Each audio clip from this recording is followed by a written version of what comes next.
So first things first, ladies, how are you? We're phenomenal. We're great. We're good. We're good. Okay.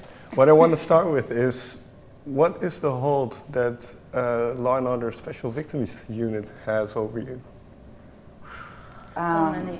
Do you want to start? I'm trying to think of like the first time I ever watched that show. I think it was one of my friends or something. And I watched all 7 seasons that were available online. It was like, I didn't even have a Netflix yet. Available online or something in probably like a month or 2. I was in high school. I definitely missed tests. I missed homework assignments.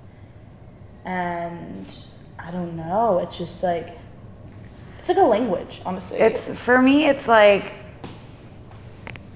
it represents this like serialized thing of like really like macabre, like dark, weird, sexual, like evilness, but then it's like serialized, and so it all gets like resolved and is like safe in the end. And it's then like what people like murder mysteries, but way but times a million, and also sex crimes. Is the ending that it always turns out well, is that important to have? It definitely doesn't always work out well, but you know there's answers. And then when it doesn't work out well, it's like a reminder that like this is the world we live in. Yeah, totally. Like we do live in a world where like you can't save everyone. Yeah. You know. But you do know the answer, at least. It's resolved in the sense of like, you're like, I know who did it, or whatnot. And it's also like being from New York City, and it takes place in New York City, and so like they have like these funny, like bastardized versions of things that we're familiar with, because they can't like put like they can't put the real thing in the show for like copyright or whatever. But like my high school was in an episode. Her high school was in an episode. What do they call your school? Oh, they were just the outside. They were walking on the street. They called Oh, they actually filmed it. They called my high school, like whoever the founder, they called my high school something really funny that like everybody who went to my high school knew what it was, because it was like the founder, the name of the founder. Right. I think they called it like Felix Adler or something, you know, like something really funny. So and everyone was like, that's our high school. That's awesome. Was this an issue when you wrote the song with the name? Can you just use those kind of names? And we haven't, we don't know. I don't know how those things work. I think we haven't gotten in trouble yet, and we released it. It's available. You can't use like photos. Oh, but the artwork I originally did we have it as like a single on cassette. Yeah. And the cassette artwork was originally like a drawing I did of Elliot Stabler or something. Yeah, it was just a drawing, which was the weird. It wasn't like an actual photo. It wasn't a photo, but we weren't. They were worried about the possibility of it not being okay, so we just went with handcuffs. Well, you can check it out online. Yeah.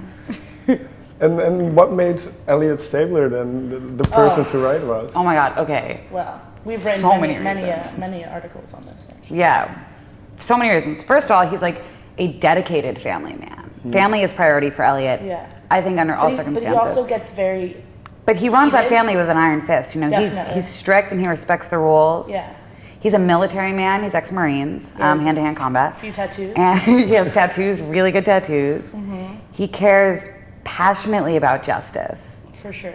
But at the same time, he like lets himself go a little bit, and will get like super heated. He flies off the handle. Yeah. Like he's short temper. Short temper. Love a short temper. Love a short temper. You know, he really will do anything to justify the victims, even if it means compromising his job, technicalities, having to go on suspension, many mandatory times. Therapy he's had to do. He's gotten his weapons and his badge taken away multiple times. Yeah, you know but in the name of justice. In the name of justice, you know. So you have this character, and then Kay, I read somewhere that you write very honestly. Mm-hmm. So what does he represent, or does he represent anything? What does Elliot represent? Just like a man. I don't know, he just makes me feel like so safe. You know? Like I just want to feel him like hold me. I don't know, but he does like represent this like ideal, like just like gentleman presence. Gentleman's presence. And safety. Yeah. It's my real dad. Well, because a lot of the songs deal with relationships and those kind of things. So, do they come from? Are they all autobiographical? Yeah, 100%. Yeah. Yes, all of them are basically written like right after I got dumped or something, and they all like come from very, very real experiences. I think it's funny, like we'll have a one of us will like have a riff written or whatever. Like there's probably like 3 like no lyrics, just like whatever, like music ideas, not even really thought out. And I'll like send them to her randomly, whatever. And then if she's like, you know, something positive's happening, they won't get touched. And then the second a negative thing happens, or like a breakup, whatever, a disappointment, like I get a phone call and she'll be like, all right, so remember that thing you sent me 6 months ago? I got it. I think I wrote some words that would be really cool. Like, you know it's gonna happen. Like 4 songs will get written. So I have, like, we all will work on them, just the musical part, and just wait for something bad to happen, and then a ton of lyrics will get written. Well, I'm working on that though. In that way then. It's good though. Bad things happen a lot, so it's, you know, Yeah. it's done. Because can you sit down and write a song then? Or We've done that too. I mean, Hope You're Oh, Happy. no, definitely. Oh, absolutely. Nothing But bad that was awesome. happening then. Yeah. Because that song is about being happy and like a relationship that ended long before Yeah, that I yeah, wrote yeah. it. But that was still like a nostalgic thing that had happened at that point. I guess, but you can always like find something to feel shitty about. Totally. But definitely there's like a big surge when Yeah, I something definitely happens. write more like when I'm in a I relationship think you should that's just write, ending. you should just write a ton of songs and then I'll catch up. You know what I mean? Like when you're then happy, I'll write music. That's kind for of what I certain did this lyrics. time. Yeah. This time around, Just like just break up. stockpile them. just like the music. Do you have a clear distinction then between what you do and that you write the lyrics and you do the music, or does that? No. We collaborate on the music. The music's really collaborative. I think I would say I do more of the arrangement, like in the studio, and then she does all the lyrics, pretty much. She might ask me for advice, but that's about it.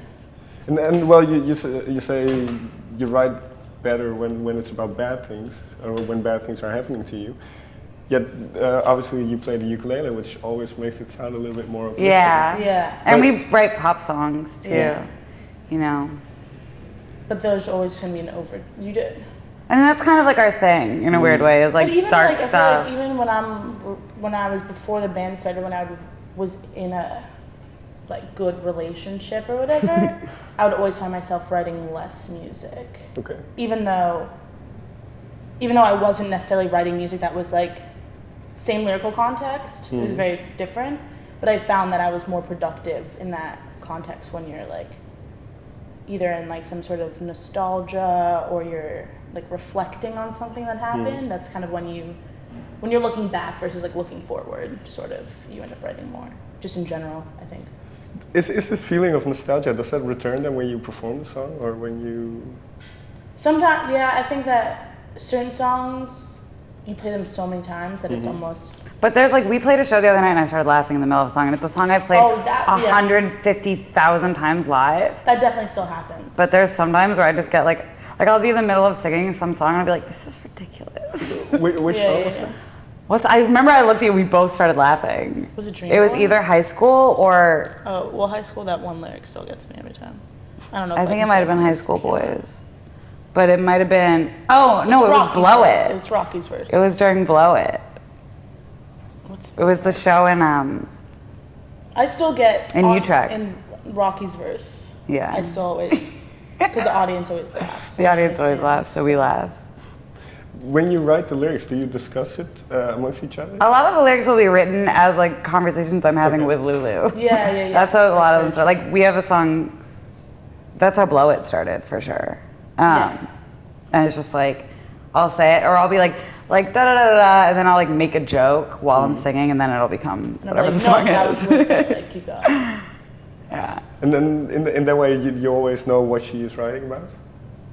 Oh, definitely. I mean, Not a lot happens that Lulu doesn't know about in my life. definitely. I'm like, oh, okay, I get it now. If she, Yeah, like that's definitely how Move to LA got written, with the No One Gets Dumped. yeah, that one's a very literal. That one's very literal. Yeah. So you mentioned that you didn't go to the same high school. When did you first meet then? 3 years ago. Around 3 years ago, Three yeah. years, like kind of A little bit recently. less. Kind of recently. Yeah. Well, Um, do you remember friends. meeting? We met in the context of playing music together. Yeah. Like I was playing and really wanted a bass player, and someone suggested Lulu just as like an informal thing, and then we ended up writing together. Like it started out just as like me needing a bass player for music I was doing. Yeah. I don't remember how that started. Like, how did we? I think it was when we were recording, and I started doing like being interested in like the production side of it, and not just playing bass, but like being like, we should add this. Let's try this. And then we realized that we had the same ideas. Like she was like, I was because there's a couple songs that are on the album that you aren't. There's a lot. There's on.